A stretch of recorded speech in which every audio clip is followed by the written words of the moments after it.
All right. After a very long period of trying to check what sitting position works, I've come to pick this. Welcome back to another video. It's your boy. It's your man, King David. In today's video, I'll be asking myself hard questions about my relationship. A couple of questions I feel like I need to answer, and if you have been in a relationship or are in a relationship, these are questions you should ask yourself as well. So please feel free to drop your comments at the end, mid section, and if you've not subscribed to this channel, I have the powers for just subscribe. So the first question, and by the way, these questions are all ChatGPT. I just said so I have questions for you. First question says, have I ever stayed in a relationship just because I was afraid to be alone? Yes, I have. I have actually been. I think most times, majority of people are in relationships to fight their own battles, their own demons. Just enjoy the process of growing and by yourself. Right? Second question: will you truly know the difference between loyalty and attachment? Honestly, I have no idea. I think I have an idea of what loyalty should be or what it feels like to be loyal to someone. And I also I have an idea of what it feels like to be attached to someone. You can be attached to someone without being loyal to them. And you can be loyal to someone and also be attached. So I feel like loyalty is more of a moral it's more of a moral standing where you know what is right to do in a relationship and you always do right by your partner 100%. And then attachment, you can be attached to your partner and you're not, like I said that earlier. So in the sense of attachment, you just glue to that person either for selfish reason or for something you feel like seeing that person and you can't just leave them. Doesn't mean you are loyal to that person. I think I honestly do not. I would say, in my own opinion, I honestly do not know. But morally standing, you feel, you know, when you're loyal, you feel it. You can feel like you're loyal to someone. When you're attached, you are just attached to this person. Next question. Um, have you ever loved someone more than they deserved or less than they needed? Have I ever loved someone? I feel everyone I've actually loved deserved it. But loving someone less, yes, I have loved. Um, because I didn't respect the relationship.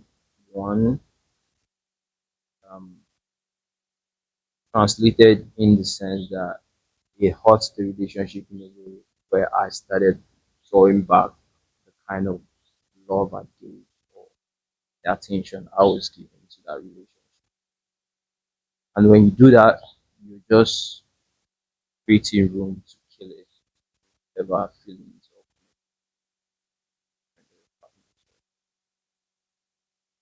for the question I'm answering, have, have I really loved someone? I don't think so. If I've loved everyone I've loved, they deserve it. Love them because they give that love back. Uh, Next one says, do you, did you ignore red flags just because you wanted the connection to work? I don't think I'm the only one guilty. I'm trying to gaslight this question as much as possible, but yeah, most times I ignore. How am I talking in the third person?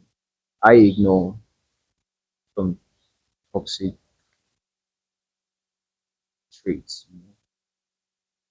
So come on, some people are too good. You can't just yeah, but I'm guilty. I am guilty.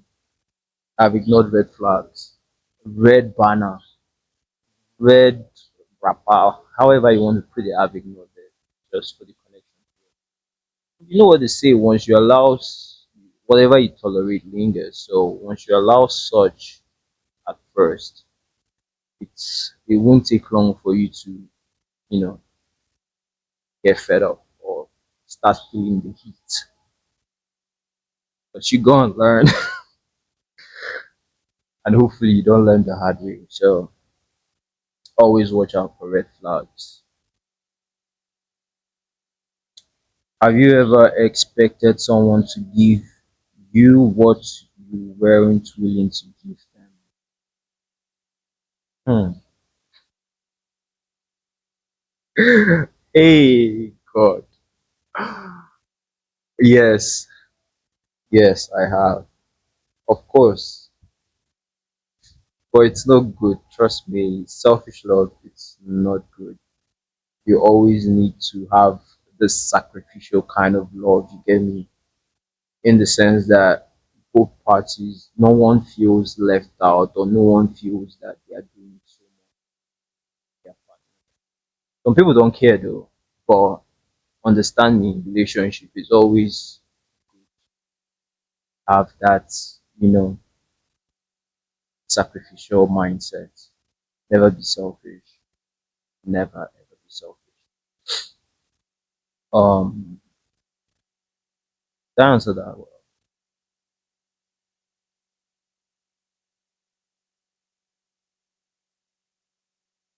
Do do you sometimes confuse control for care? Why did they not just have you confuse care for control? Or do you say control? Someone will be like, if I say I'm controlling, someone will be like, you're a narcissist. I'm not a narcissist. I'm not controlling. Sometimes you do things like feeling you actually care for someone, and in turn, it now looks like you are controlling that person.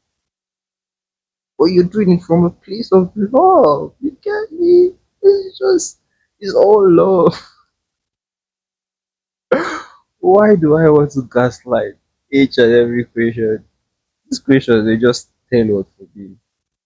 But I'm just being honest. Sometimes you can just be too caring and it looks like you're controlling, not like you're controlling that person.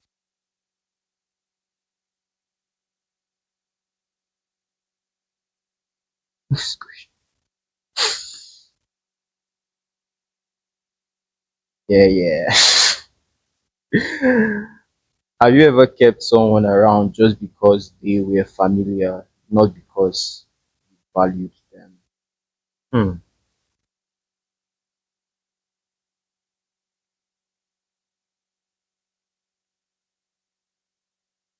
In all honesty, yes. But hear me out first. They were familiar and I also valued them.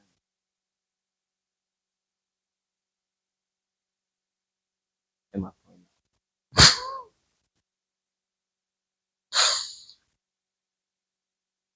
Come on, just yes, yes, yes. I just felt like, sometimes starting afresh is hard, it's taxing, it's difficult. Then you just keep going back to a cycle where you know that you're going to keep getting grinded because you already feel familiar with the terrain. What's the worst that can happen? Like, what's the worst that can happen? But it's always good to, I'll say, create room to explore, try new things. Don't always. I feel this question is more in the sense where you know that don't value them, right? But I feel like for everyone I've been with, I've actually valued them too.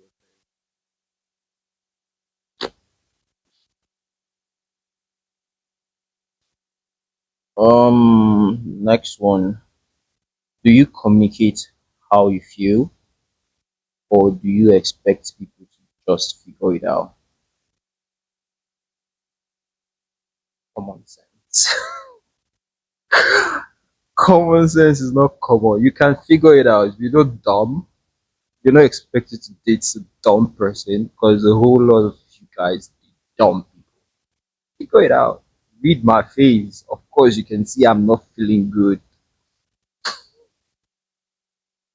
I am that person.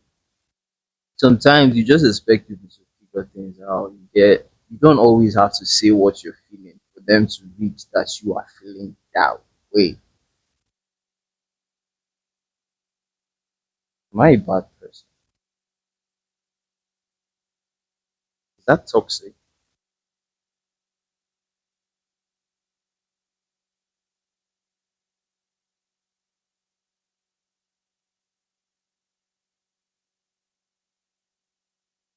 Yeah, but like growing growing and maturing more in relationship, I began to understand that people are not robots or they are not Jesus. They're not ghosts to know how you feel or what you feel. So sometimes you just have to talk about things. And I feel in the sense or in the place where you've actually spoke about when you speak about something, it creates more room to learn you, to understand you than when you keep quiet. Something wrong with you. Are you okay? Carrying face for what reason? No one knows what's happening to you. Give yourself a heart attack. So I've learned to actually speak more about how I feel, learn to express myself more, and help because it helps. It actually helps both partners to understand each other. Stop. Mm, mm.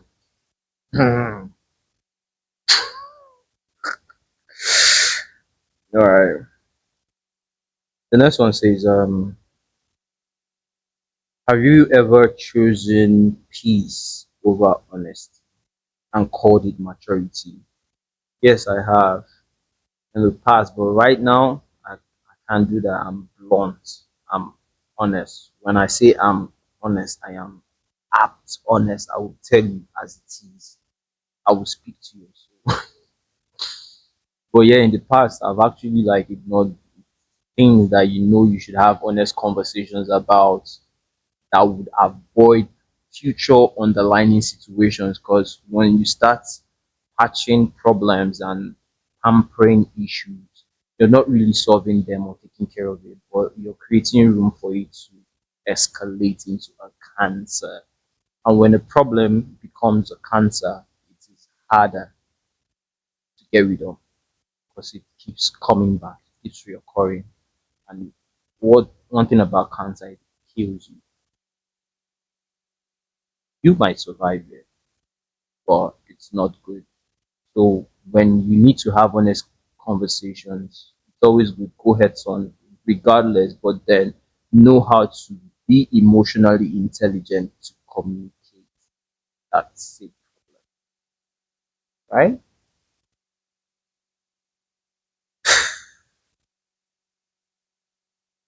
Hopefully, I'm not hurting any feelings. I'm even hurting my feelings right now because these questions are like piercing my soul. I feel attacked. Um, Have you truly forgiven someone, or did you just move on without healing? Do I look like Jesus?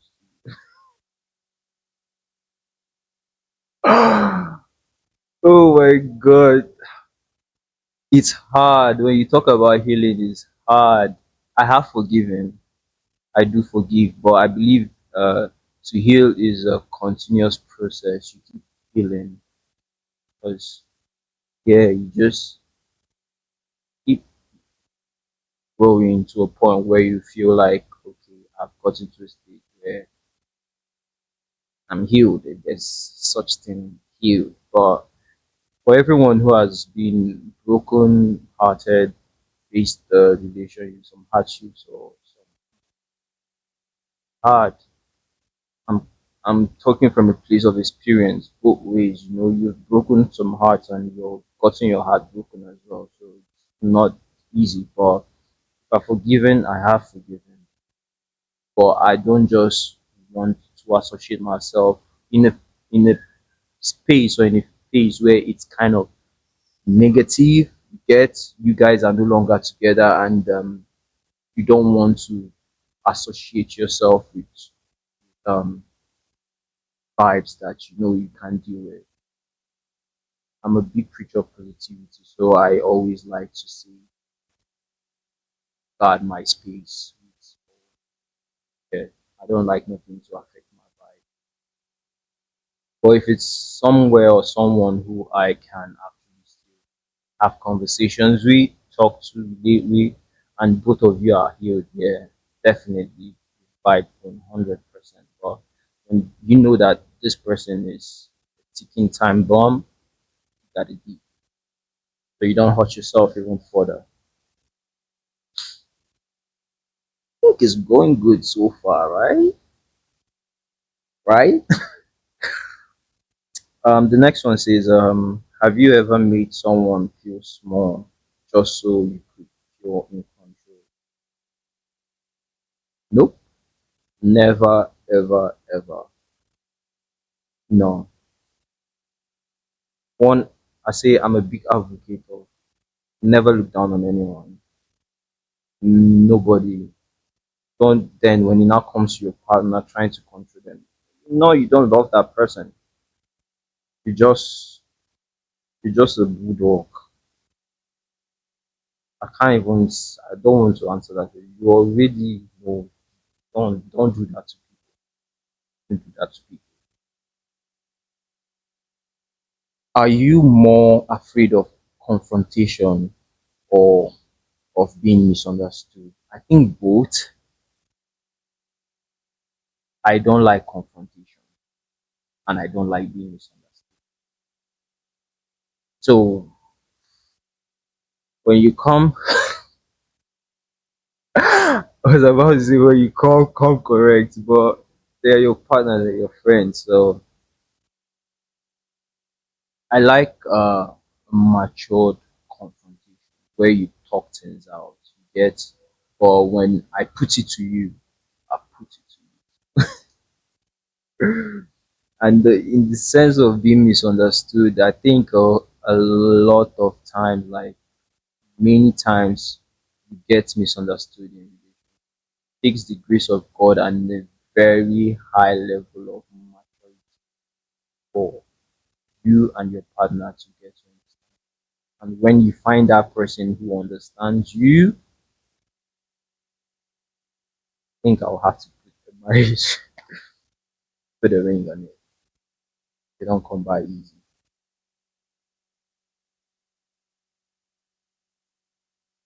I think I'll just take. I hope this video is helping you in some kind of way because these questions are questions you should ask yourself too. Like having to answer these questions right now feels like there are some things or some situations I could have handled better in the past that right now I know what to do. So it's always good to have conversations with yourself, single, if you're in a relationship with your partner to understand. to understand how to handle something. Next one. Do you secretly compete with your friends or partner without realizing it? I think competition is good. You get a healthy competition, not just competing aimlessly. But when a friend or partner pushes you to a club, that's a good thing. So in this case for me, I feel yes, I like healthy competition. Sometimes you do it without knowing, but you see yourself trying your best to meet up or catch up. Because, but if it's in the sense of being vain, no, I don't. I don't even have anything to get. But in the sense of learning and growing, I love competition. Let's put it that way. Have you ever used silence as a weapon instead of a way to heal?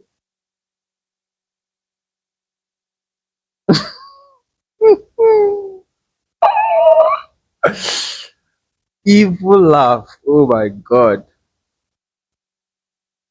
Um yes, I have weaponized silence before. I do weaponize silence. But sometimes you have nothing to say, you just keep quiet and you know. But I won't say I'm using it as a weapon. I feel that's like withdrawal symptoms or mechanisms for you. Like I'll say it's even a survival.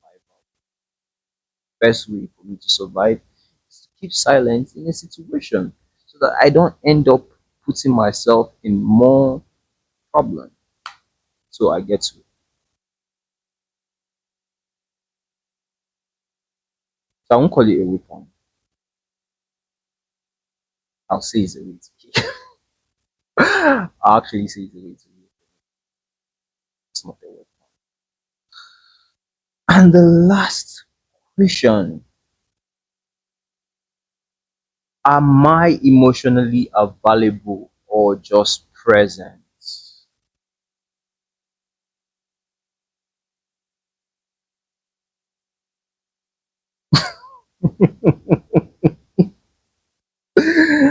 Oh my god. These questions are killing me. Like, wow. I feel like right now I'm emotionally valuable. Even in past, like honestly, in my past relationship, I'm always emotionally available. Like until something just triggers me or makes me feel uneasy, then I'm present. I answer present. Like I'm there, but I'm not really there. Or it's not good. I understand.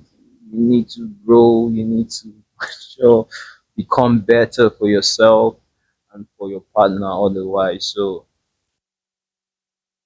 right now, like I said earlier, I know what to do better, how to react better, how to act better in a relationship than I used to. Because most times you just act, you do things out of emotions without even having emotional intelligence. You're just in your feelings. Let me put it that way. You're just in your feelings, just acting up, misbehaving, doing anyhow, other than actually tackling and handling issues how it's meant. Well, guys, that was good. That was not bad, yeah. So I feel like you ask yourself these questions as well because they are very, very important. And please like this video. It helps, you know, system to like me and you that need it. We all need to grow. We all need to heal. We all need to handle the difficult difficult questions, answer those difficult questions that we need to answer for ourselves and in our relationship. And if this video has helped you, drop a comment, like, and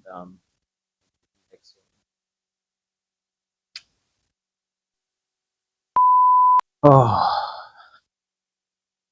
apologies. Honestly,